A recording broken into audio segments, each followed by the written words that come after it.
Assalamu'alaikum warahmatullahi wabarakatuh. Hello everyone. My name is Amritha Yuningtyas Harjuni Serang and I'm a student of English Education Study Program 5th semester. And today I'm gonna explain about poetry. What is poetry? Poetry from Greek word that means to make or create, and poetry is a literature that evokes a concentrated imaginative awareness of experience or specific emotional response through language chosen and arranged for its meaning, sound, and rhythm.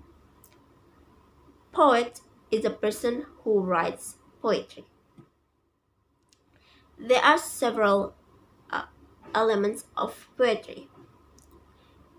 First is stanza. What is stanza? Stanzas are a group of lines that are separated by space. For example, this is the group of lines, so we call it stanza. That is stanza number 1. It made up a group of lines. And this is another of stanza. This is stanza number 2. Now we learn that stanzas are a group of lines that is separated by a space right here. So we know that stanzas are. And next element of poetry is rhyme scheme. What is that? A rhyme scheme is words that have the same ending sound. They are found at the end of lines in poems. For example, I had a cat who has so fat he could not sit as he did not fit. So this poem have a same ending sound like cat, fat, sit, and fit.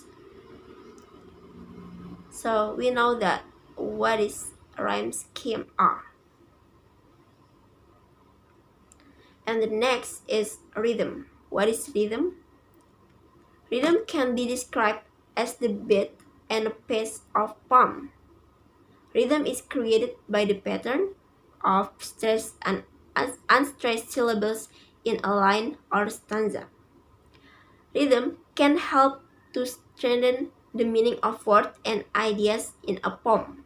For example, I had a cat who was so fat he couldn't sit as he did not fit. So, there are some words that it will be strengthened of the meaning of words, like had a cat who was so fat, who and fat is more strange than another word. He and sit as he and fit, like that. And next is repetition. What is repetition? Repetition is when words, phrase, or lines are repeated. It is used for emphasis. For example, I went out with my doggy, the doggy and myself. He did not want to play, he only wanted me. So, doggy in the first line, and we'll continue in the second of line because it's used for emphasis. And also the third line is there is he, and the fourth of lines there is he, to emphasize of the meaning. And next is alliteration. What is alliteration? This device involves the repetition of the initial consonant sounds of series of words, often consecutively. Alliteration is most easily explained to students through looking at a few simple tongue twisters, such as a petter pepper or seashells. For example, Betty Potter bought a Betty Potter, but the Peter Potter Betty Potter bought was bitter. So Betty Potter bought a bitter bit of butter.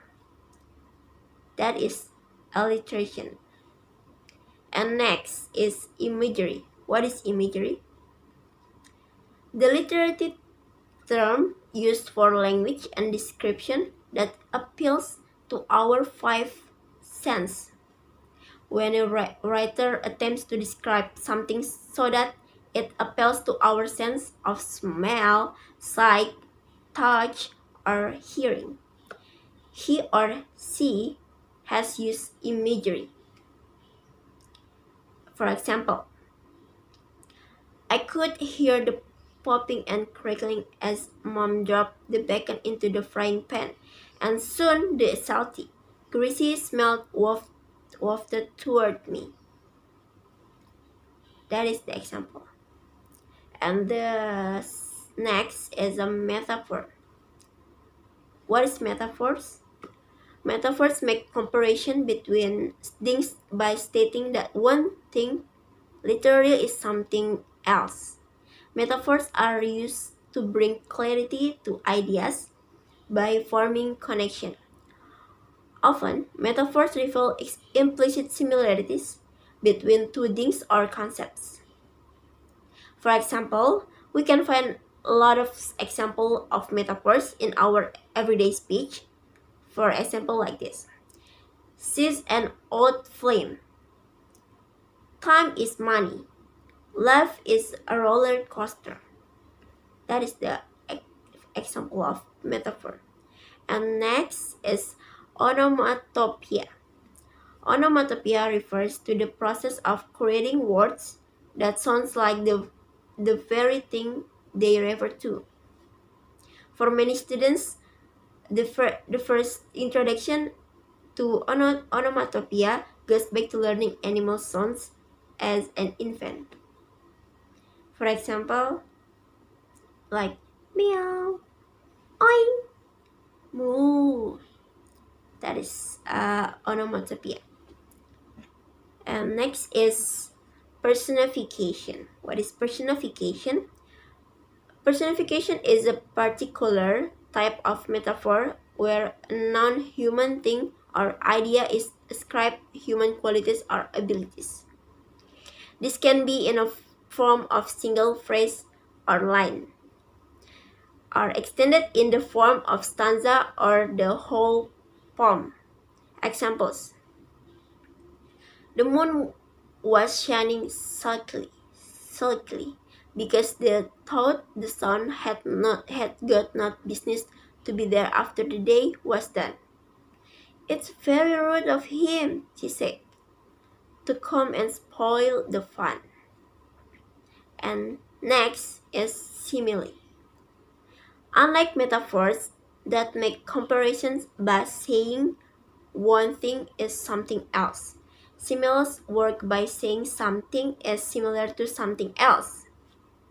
They commonly come in two forms, those that make a comparison using as, and those that make comparison using like.